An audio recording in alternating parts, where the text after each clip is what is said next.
Good morning friends. स्वागत है आपका हमारे यूट्यूब चैनल जीएस कैप्सूल में। आई होप आप सभी लोग अच्छे होंगे। फ्रेंड्स, अगर चैनल पर नए हैं तो रेगुलर करंट अफेयर्स और एग्जाम अपडेट्स के लिए चैनल को सब्सक्राइब कर लीजिएगा। इस वीडियो में हम 21 और 22 मई के जो भी करंट अफेयर्स हैं उन्हें देखेंगे और रिवीजन के साथ साथ भी करते हुए चलेंगे। तो चलिए शुरू करते हैं। पहला प्रश्न है, R21 मैट्रिक्स एम वैक्सीन हाल ही में खबरों में देखी गई। इसका उपयोग किस बीमारी के इलाज के लिए किया जाता है? तो अभी जो भारत का सीरम इंस्टीट्यूट ऑफ इंडिया ने इसकी पहली खेप एक्सपोर्ट की है अफ्रीका को। तो ये जो वैक्सीन है ये मलेरिया के इलाज के लिए या मलेरिया के ट्रीटमेंट के लिए यूज की जाएगी। ठीक है, काफी इंपॉर्टेंट है। ऑक्सफोर्ड जो डेवलपमेंट कंपनी है उसके द्वारा इसको डेवलप किया गया है। इसके अलावा अगर बात करें और भी कई सारी वैक्सीन चर्चा में है, वो हम नीचे देखेंगे। 20 मई को पुणे में vaccine manufacturer company Serum Institute of India ने अफ्रीका को R21 Matrix M malaria vaccine का एक्सपोर्ट शुरू कर दिया। इस वैक्सीन को ऑक्सफोर्ड यूनिवर्सिटी और नोवावैक्स के मैट्रिक्स एम एडजुवेटेंट ने मिलकर बनाया है। तो देखिए, जो मलेरिया है, सबसे पहले मलेरिया की बात करते हैं। मलेरिया होता है आपका प्लाज्मोडियम पैरासाइट से, यानी एक परजीवी से होने वाली बीमारी है प्लाज्मोडियम जिसको बोला जाता है। जब इस परजीवी से आपके मॉस्कीटो या मच्छर इन्फेक्ट हो जाते हैं और जब वो ह्यूमंस को बाइट करते हैं तो ये पैरासाइट आपकी बॉडी में एंटर कर जाता है। इसीलिए जो उसके कैरियर माने जाते हैं वो मच्छर माने जाते हैं। अब इसमें जो मॉस्किटो है इसमें भी एक स्पेशल कैटेगरी है, फीमेल एनाफिलीज। ठीक है, केवल मादा एनाफिलीज कैटेगरी के जो मॉस्किटो होते हैं इसके काटने से ये होता है और इनको नाइट बाइटिंग, ठीक है, नाइट बाइटिंग मॉस्किटो भी बोला जाता है क्योंकि ज्यादातर जो ये काटते हैं मनुष्य को वो रात में ही काटते हैं।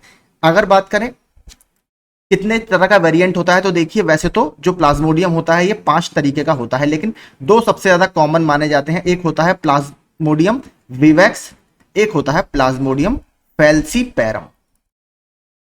ठीक है, ये सबसे ज्यादा कॉमन माने जाते हैं और इनसे सबसे ज्यादा बीमारी ये होती है। तो ये याद रखिएगा किसके कारण होती है, प्लाज्मोडियम पैरासाइट के कारण होती है। कौन से मच्छर के काटने से होती है? मादा एनाफिलीज या फीमेल एनाफिलीज के काटने से होती है। इसके अलावा अगर बात करें कुछ और वायरस भी हैं जैसे डेंगू वायरस। तो डेंगू वायरस भी मच्छर के काटने से होता है, लेकिन वो मच्छर दूसरा होता है, उसका नाम होता है एडीज एजिप्टी। देखिए, dengue virus, Zika virus, yellow fever और चिकनगुनिया ये सारे एडीज एजिप्टी मच्छर के काटने से ही होते हैं। अब देखते हैं कुछ और वैक्सीन जो चर्चा में रही। यूवीचॉल एस, तो ये देखिए कॉलरा यानी हैजा से संबंधित एक ओरल वैक्सीन है जिसको अभी WHO के द्वारा प्री क्वालिफाई कर दिया गया है। रिपब्लिक ऑफ कोरिया की एक कंपनी यू बायोलॉजिकल्स है, उसके द्वारा इसको बनाया गया है। ठीक है, तो आपसे पूछे यूवीचॉल एस क्या है, तो कॉलरा या हैजा से संबंधित एक ओरल वैक्सीन है। मैन 5CV, ये बहुत इंपॉर्टेंट है।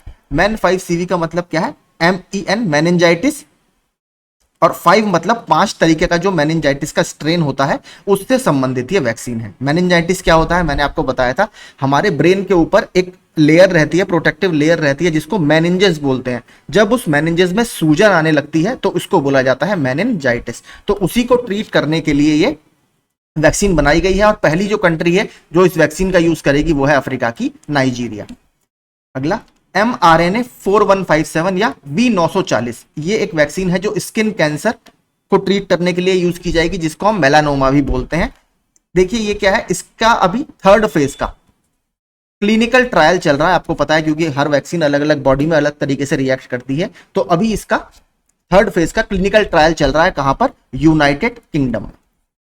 अगली देखते हैं RTS-AS01, जिसको ब्रांड मॉस्क्यूरिक्स के नाम से बेचा जाता है। ये भी एक मलेरिया से संबंधित वैक्सीन है, इसको याद रखिएगा। इसको ग्लैक्सोस्मिथक्लाइन, बहुत बड़ा इंटरनेशनल मैन्युफैक्चरर है दवाइयों का, GSK, इसने इसको बनाया है। तो ये भी याद रखिए, मॉस्क्यूरिक्स भी आपकी एंटी मलेरियल वैक्सीन है। इसके अलावा देखिए बात करें UPPCS में एक प्रश्न पूछता रहता है एक मेडिसिन को लेकर, क्विनीन। जो क्विनीन है इसका उपयोग आप कौन सी बीमारी के ट्रीटमेंट के लिए करते हैं? तो ये भी एक एंटी मलेरियल ड्रग है। ठीक है, तो ये सारे मलेरिया से संबंधित कुछ फैक्ट्स थे जो मैंने आपको बता दिए। आगे चलते हैं। भारत की सबसे बड़ी कपड़ा प्रदर्शनी यानी टेक्सटाइल एग्जीबिशन, जिसको फैबेक्सा 2024 बोला जा रहा है। इसका उद्घाटन किस शहर में किया गया है? तो गुजरात के गांधीनगर में इसका उद्घाटन किया गया है। तो आपको पता है गुजरात में पाटन पटोला साड़ी वगैरह बहुत मिलती हैं और साड़ी की कॉस्ट भी बहुत होती है और टेक्सटाइल के क्षेत्र में भी गुजरात का काफी बड़ा नाम है। सूरत स्पेशली यहाँ पर भी काफी ज्यादा टेक्सटाइल आपको देखने के लिए मिलेगा। 21 मई को गुजरात के मुख्यमंत्री भूपेंद्र पटेल ने गांधीनगर में 9th टेक्सटाइल एग्जीबिशन फेबेक्सा का उद्घाटन किया। यह 4 दिवसीय एग्जीबिशन आपका 24 तारीख तक चलेगा और फेबेक्सा भारत की सबसे बड़ी टेक्सटाइल एग्जीबिशन है। तो देखिए टेक्सटाइल से संबंधित एक फैक्ट अभी और बता देता हूं। गुजरात का एक टेक्सटाइल है अजरक, ठीक है, अजरक टेक्सटाइल। अजरक टेक्सटाइल को हाल ही में अभी जीआई टैग दिया गया है। ये मैंने पहले भी कवर किया था। गुजरात के कच्छ जिले का एक गांव है अजरकपुर, ठीक है, अजरकपुर एक गांव है। वहां के जो आर्टिजन है वो इसको काफी बनाते हैं और इसमें ब्लॉक, जो लकड़ी के ब्लॉक्स होते हैं उसको डाई में डुबोकर इस पर पेंटिंग की जाती है। तो बहुत जबरदस्त ये साड़ी लगती है, या साड़ी माफ कीजिए, एक टेक्सटाइल लगता है।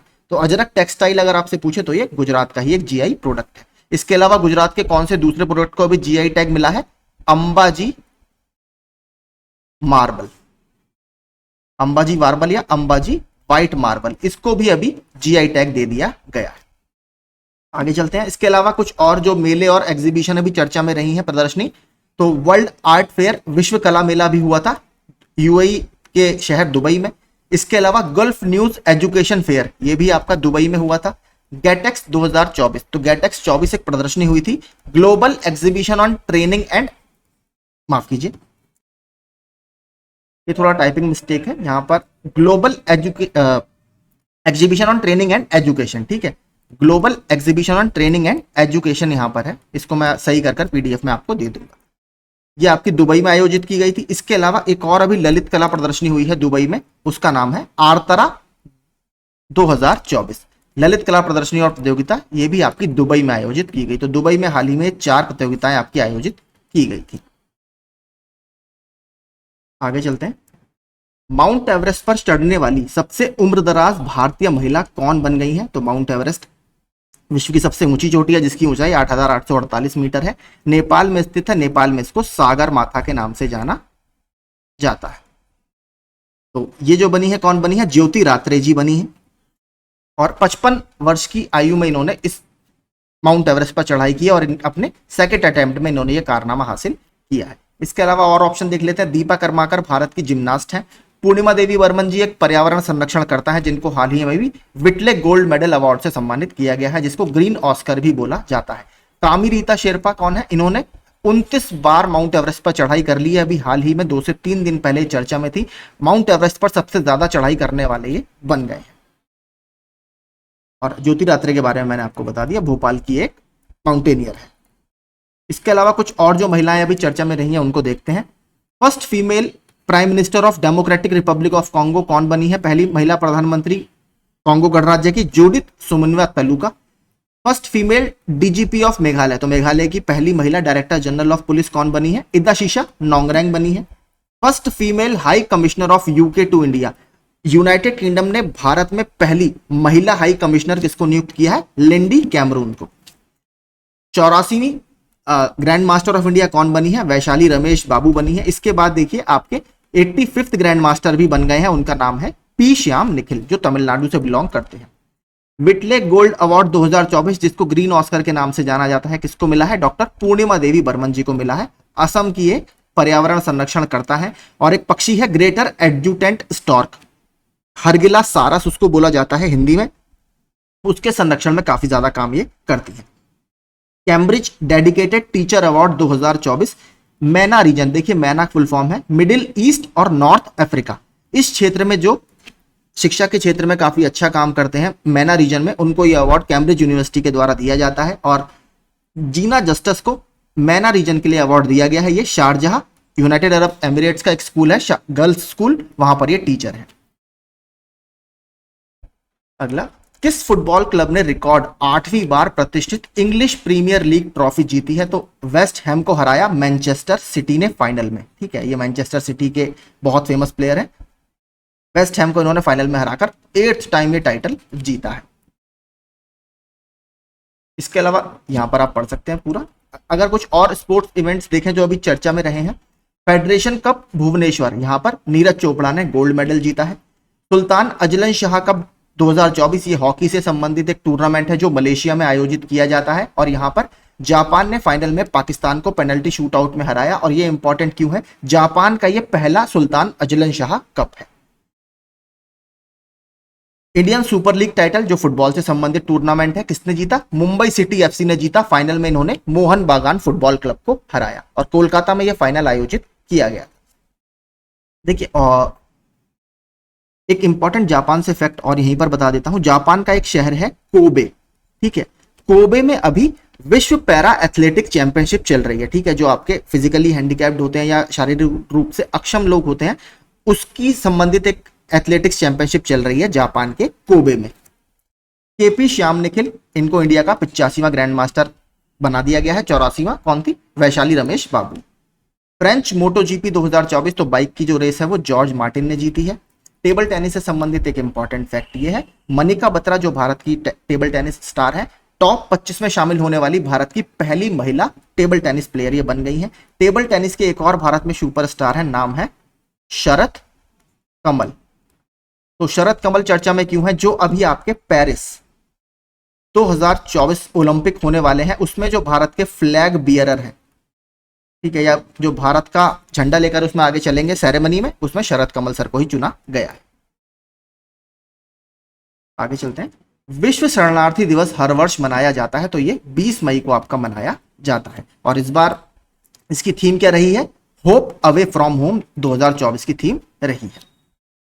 इसके अलावा कुछ और जो दिन अभी इसी महीने मनाए गए हैं, राष्ट्रीय आतंकवाद विरोधी दिवस 21 मई को मनाया जाता है। आपको पता होगा इसी दिन भारत के सबसे उस समय के युवा प्रधानमंत्री थे राजीव गांधी जी, उनकी एक आत्मघाती हमले में मौत हो गई थी और उसकी जो जिम्मेदारी ली थी वो लिट्टे ने ली थी, यानी liberation tigers of Tamil Eelam. क्योंकि जाफना वाला जो एरिया है वहां पर श्रीलंका के साथ मिलकर Rajiv Gandhi ji Indian peace keeping force के साथ काफी अच्छा काम कर रहे थे, तो उसी के विरोध में उन लोगों ने इन्हें मार दिया। बाद में प्रभाकरन जो उनके हेड थे उनकी डेथ हो चुकी है। इसके अलावा अंतरराष्ट्रीय संग्रहालय दिवस यानी इंटरनेशनल म्यूजियम डे कब मनाया जाता है, 18 मई को मनाया जाता है। विश्व एड्स वैक्सीन दिवस, जिसे HIV वैक्सीन जागरूकता दिवस के रूप में भी जाना जाता है, प्रतिवर्ष 18 मई को मनाया जाता है। देखिए ये विश्व एड्स वैक्सीन दिवस है, ये विश्व एड्स दिवस नहीं है। जो वर्ल्ड एड्स डे होता है ये आपका 1 दिसंबर को मनाया जाता है, ठीक है। सशस्त्र सेना दिवस यानी आर्म्ड फोर्सेस डे हर साल मई के महीने के तीसरे शनिवार को मनाया जाता है और इस बार ये 18 मई को मनाया गया था।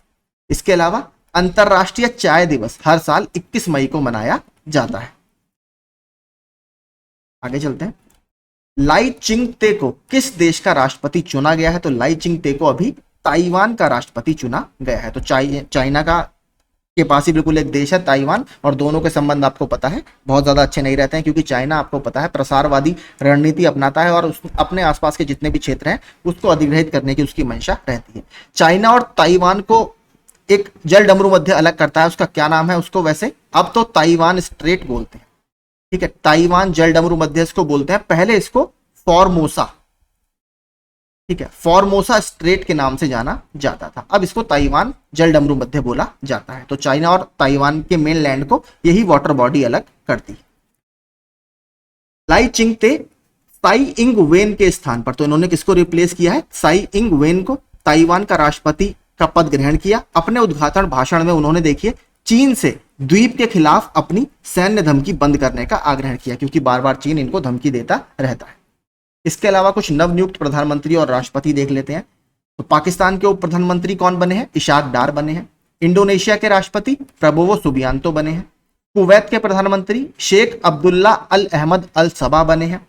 आयरलैंड के प्रधानमंत्री साइमन हैरिस बने हैं। जो ये इंपॉर्टेंट क्यों है, क्योंकि आयरलैंड के सबसे यंगेस्ट PM ये अभी बने हैं, मात्र 37 वर्ष की आयु में।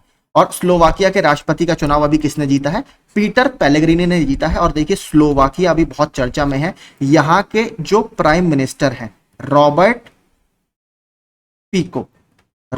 फीको एक जनसभा कर लौट रहे थे, वहां पर इनको लगातार 5 गोलियां मारी गई हैं।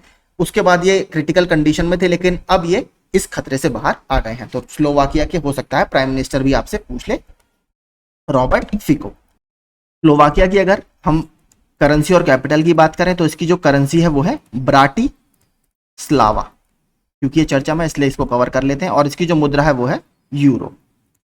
ठीक है, इसके अलावा अगर बात करें, देखिए कुवैत भी काफी इंपॉर्टेंट है। क्यों?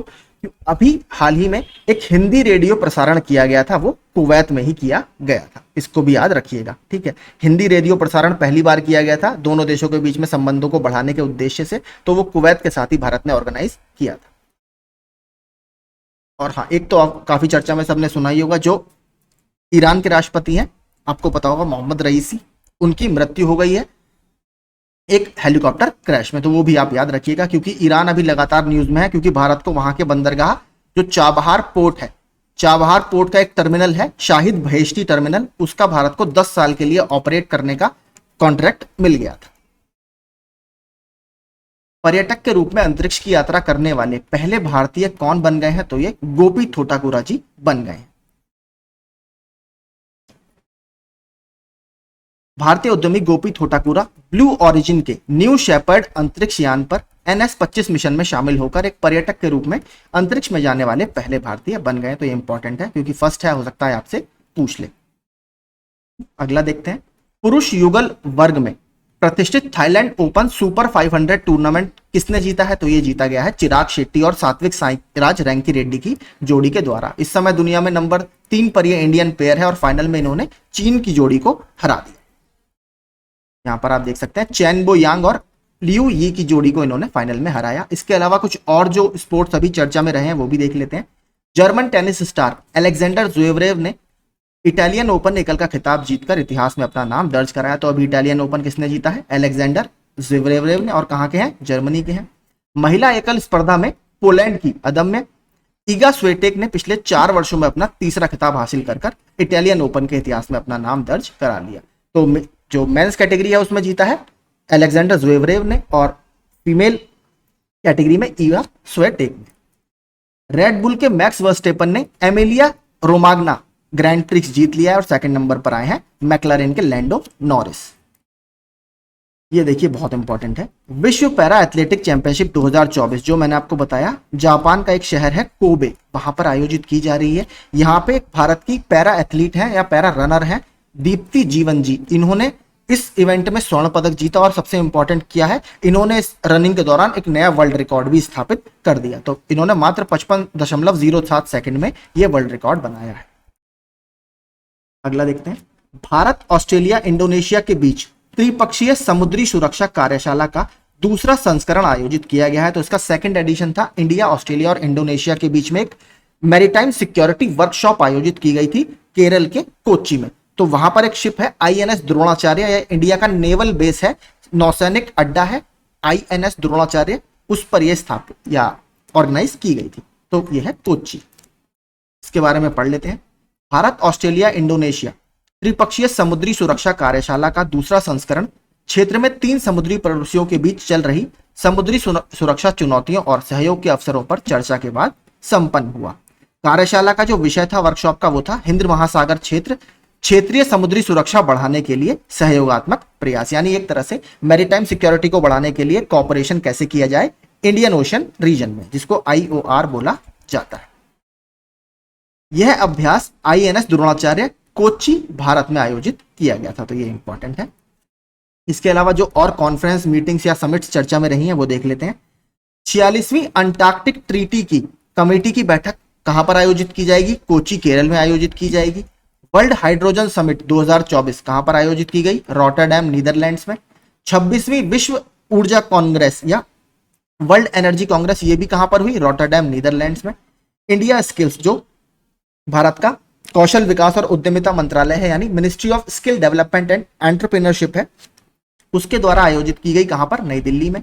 बिम्स्टेक EPG मीटिंग, EPG का अर्थ है एम्पावर्ड पर्सनल ग्रुप। तो ये देखिए क्या है, Bay of Bengal Initiative for Multi Sectoral Technical and Economic Cooperation की एक बैठक हुई ढाका बांग्लादेश में। और बिम्स्टेक का जो हेडक्वार्टर है वो ढाका बांग्लादेश में ही स्थित है। इसकी स्थापना 1997 में थाईलैंड में साइन हुए बैंकॉक डिक्लेरेशन के तहत की गई है। टोटल इसमें 7 मेंबर आते हैं, 5 इसमें साउथ एशिया के मेंबर हैं, 2 इसमें साउथ ईस्ट एशिया के मेंबर हैं, जिसमें इंपॉर्टेंट है थाईलैंड और म्यांमार।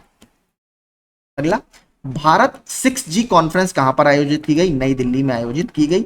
6G से अगर हम बात करें दुनिया का पहला 6G प्रोटोटाइप डिवाइस कौन से देश ने अभी टेस्ट किया है? तो जापान ने दुनिया का पहला 6G प्रोटोटाइप डिवाइस को टेस्ट किया है।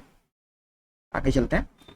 हाल ही में समाचारों में देखा गया ग्रेजुएट रूट वीजा कार्यक्रम किस देश से संबंधित है? तो ग्रेजुएट रूट वीजा कार्यक्रम यूनाइटेड किंगडम से संबंधित है। अभी वहां के जो प्राइम मिनिस्टर है ऋषि सुनक जी, उन्होंने एक बयान दिया है कि जो ग्रेजुएट रूट वीजा कार्यक्रम है वो जो सर्वश्रेष्ठ कैंडिडेट होते हैं और जो सबसे टैलेंटेड कैंडिडेट्स होते हैं उनको ही दिया जाना चाहिए। तो आशंका ये जताई जा रही है कि हो सकता है हमें इस वीजा कार्यक्रम में परिवर्तन देखने के लिए मिले, क्योंकि भारत के भी बहुत सारे कैंडिडेट ब्रिटेन में पढ़ते हैं, तो हम पर भी इसका इम्पैक्ट पड़ेगा।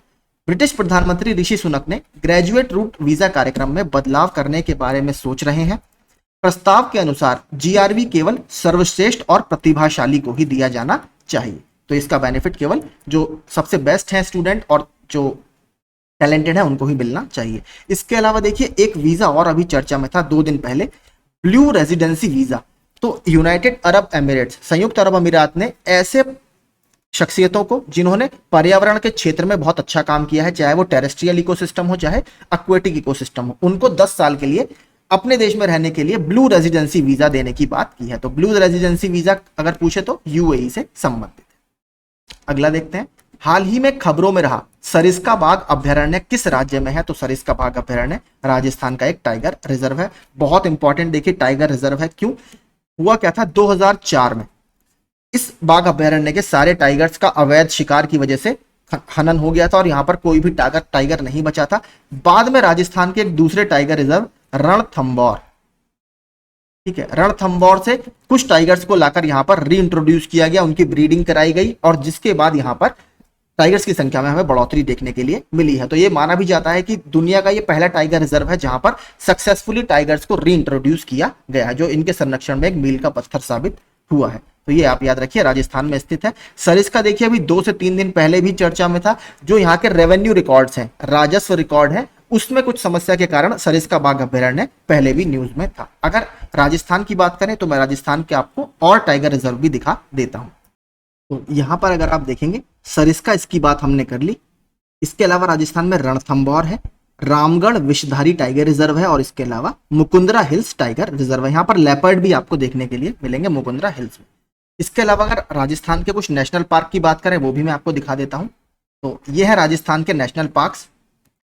डिजर्ट नेशनल पार्क, जहां पर आपको बहुत फेमस पक्षी है GIB यानी ग्रेट इंडियन बस्टर्ड, जो एंडेंजर्ड कैटेगरी में आता है IUCN में। ये हमें देखने के लिए मिलेगा क्योंकि बहुत संकटग्रस्त ये प्रजाति है। इसको लोकल भाषा में गोदावण बोला जाता है। राजस्थान सरकार के द्वारा प्रोजेक्ट गोदावण भी इसके संरक्षण के लिए चलाया जा रहा है। दूसरा है नेशनल पार्क क्योलादेव घाना नेशनल पार्क, जिसको पहले भरतपुर बर्ड सेंचुरी के नाम से जाना जाता था और मैंने कल आपको बताया था क्योलादेव घाना नेशनल पार्क जो है ये इस समय रामसार साइट के मॉन्ट्रिक्स रिकॉर्ड में शामिल है। भारत की इस समय 2 साइट्स हैं जो मॉन्ट्रिक्स रिकॉर्ड में शामिल हैं, लोकतक लेक मणिपुर और क्योलादेव घाना यानी भरतपुर बर्ड सेंचुरी। इसके अलावा तीसरा है यहाँ पर Mukundra hills national park, Ranthambore national park और सरिस्का नेशनल पार्क। तो ये सारे टाइगर रिजर्व भी हैं और नेशनल पार्क भी हैं। ठीक है, आगे चलते हैं। और अभी ये क्यों चर्चा में है? देखिए मुख्य जो कारण रहा है वो है यहाँ पर माइनिंग बहुत चल रही है। आपको पता है अरावली वाला क्षेत्र है ये, अरावली में इलीगल माइनिंग बहुत चलती है, बार बार सुप्रीम कोर्ट के डायरेक्शन भी इसमें आते रहते हैं। भारतीय सर्वोच्च न्यायालय ने 15 मई को राजस्थान सरकार से ये कहा कि वह सरिस्का टाइगर रिजर्व के 1 किलोमीटर से भी कम की दूरी पर स्थित 68 खदानों को बंद कर दे। यह निर्णय बाघों के महत्वपूर्ण आवास से अवैध खनन को दूर रखने के लिए एक बड़े प्रयास का हिस्सा है, जो यहाँ पर लगभग 1990 के दशक से एक समस्या रही है। तब से ही यहाँ पर लगातार खनन चल रहा है। और यह फैसला देखिए भारत के 2 अधिनियम है, एक है वाइल्ड लाइफ प्रोटेक्शन एक्ट 1972 और दूसरा है पर्यावरण संरक्षण अधिनियम 1986। इसके तहत आया है। अगर भारत में बात करें, आपने सुना होगा ESZ इको सेंसिटिव जोन, ठीक है, इसको इको बफर जोन भी बोला जाता है। तो ये किस अधिनियम के तहत इनका डिमार्केशन किया जाता है? तो EPA 1986 के तहत इनको डिमार्केट किया जाता है। अब देखते हैं कुछ और प्रोटेक्टेड एरिया जो लगातार चर्चा में रहे। तडोबा अंधारी टाइगर रिजर्व, ये महाराष्ट्र में है, ये भी अभी न्यूज में था। सह्याद्री टाइगर रिजर्व महाराष्ट्र, ये भी चर्चा में था। एक्चुअल में क्या है, जो तडोबा अंधारी टाइगर रिजर्व से कुछ टाइगर्स को सह्याद्री टाइगर रिजर्व में रीलोकेट करने की बात हो रही है।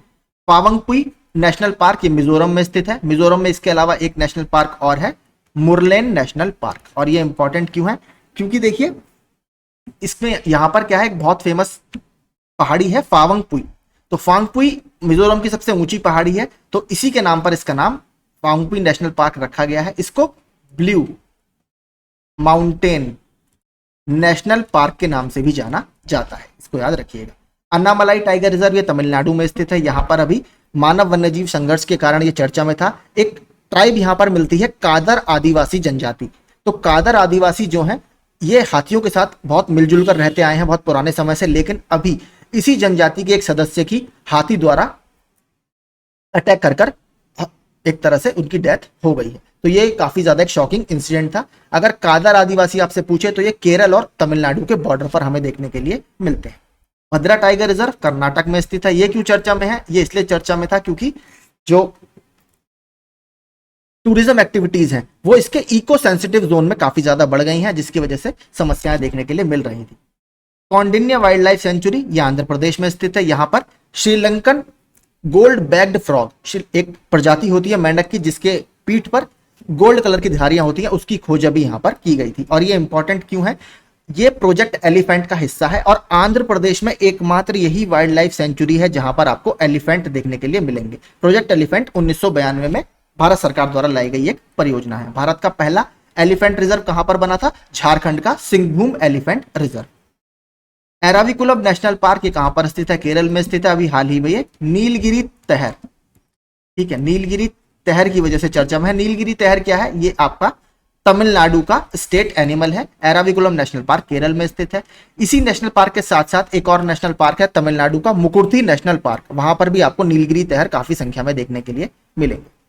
अगला देखते हैं, हाल ही में किस सीमावर्ती राज्य या केंद्र शासित प्रदेश में सैन्य विशेषज्ञों के लिए एक विशेष दौरे का आयोजन किया गया था। देखिए इसका जो मुख्य उद्देश्य था वो ये था, जितने भी डिफेंस के क्षेत्र में कंपनीज या फिर इंस्टीट्यूशंस काम कर रहे हैं उनको जमीनी हकीकतों का पता दिलाना कि सर हमें एक्चुअल में ग्राउंड में ये समस्याएं झेलनी पड़ती हैं, तो उसको टैकल करने के लिए कि आप हमारे लिए जो इक्विपमेंट बनाएं तो वो इन सब चीजों को ध्यान में रखकर बनाएं, या भविष्य में जो आप इनोवेशन करें वो जमीनी हकीकत को ध्यान में रखकर बनाएं। इसलिए ये विजिट कराया गया था कि एक्चुअल में ग्राउंड रियलिटी क्या है उसका अंदाजा सारे इंस्टीट्यूशंस को हो जाए। और ये अरुणाचल प्रदेश वाले बॉर्डर के साथ बनाया गया। और आपको पता है ये बॉर्डर बहुत सेंसिटिव है क्योंकि चीन के साथ लगातार हमारा यहाँ पर विवाद रहता है। यहाँ पर चीन के साथ जो इंटरनेशनल बॉर्डर है उसका क्या नाम है, उसका नाम है मैकमोहन लाइन, ठीक है, ईस्टर्न सेक्टर है पूरा ये, तो इसको मैकमोहन लाइन बोला जाता है।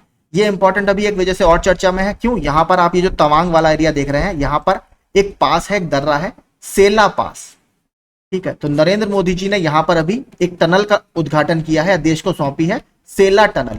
ये बॉर्डर रोड ऑर्गेनाइजेशन द्वारा बनाई गई है और सेला टनल इस समय 13,000 फीट से ज्यादा की ऊंचाई पर स्थित दुनिया की सबसे ऊंची टनल है। इसको अभी ये ऑफिशियली रिकॉग्निशन दे दिया गया है, ठीक है। तो ये भी काफी इंपॉर्टेंट है। और ये जो आयोजित किया गया था ये अरुणाचल प्रदेश में आयोजित किया गया था। इसके अलावा देखते हैं कुछ और जो डिफेंस से संबंधित न्यूज रही है। Border Road Organisation celebrated its 65th raising day. तो अभी बॉर्डर रोड ऑर्गेनाइजेशन ने 65वां स्थापना दिवस मनाया। कौन से डिपार्टमेंट के अंतर्गत आती है, मिनिस्ट्री ऑफ डिफेंस या रक्षा मंत्रालय के अंतर्गत ये काम करता है। शिंकुला टनल, तो देखिए शिंकुला टनल अभी चर्चा में है। ये बॉर्डर रोड ऑर्गेनाइजेशन का एक नया प्रोजेक्ट है जो लद्दाख में स्थित वैली है जस्कर घाटी, उसको हिमाचल प्रदेश की लाहौल घाटी से जोड़ेगा और जो इस एरिया में ऑल वेदर कनेक्टिविटी यानी हर मौसम में, क्योंकि सर्दियों में यहाँ बहुत बर्फ पड़ती है, तो ऑल वेदर में ये सामान और ट्रूप्स के मूवमेंट को फैसिलिटेट करेगा। इसके अलावा एक्सरसाइज शक्ति, इसका 7वां संस्करण अभी मेघालय के उमरोई में आयोजित किया गया था। यह भारत और फ्रांस के बीच में होने वाली एक एक्सरसाइज है। ऑपरेशन सद्भावना इंडियन आर्मी ने सिक्किम में लॉन्च किया। सिक्किम में ग्लेशियर लेक आउटबर्स्ट फ्लड की वजह से लोअर एरियाज में बाढ़ की सिचुएशन आ गई थी, तो उससे राहत प्रदान करने के लिए ऑपरेशन सद्भावना इंडियन आर्मी ने सिक्किम में शुरू किया था। एक्सरसाइज गगन स्ट्राइक सेकंड, ये इंडियन आर्मी और इंडियन एयरफोर्स द्वारा पंजाब में लॉन्च की गई थी। सेला टनल मैंने आपको ऊपर बता दिया, अरुणाचल प्रदेश में स्थित है और इसमें हाईएस्ट टनल है 13,000 फीट की ऊंचाई से ऊपर। ठीक है, तो यही सारे करंट अफेयर्स हमारे आज चर्चा में थे। आई होप आपको सेशन इंफॉर्मेटिव लगा होगा। अगर पसंद आया हो तो प्लीज वीडियो को लाइक और चैनल को सब्सक्राइब कर दीजिएगा। Thank you so much.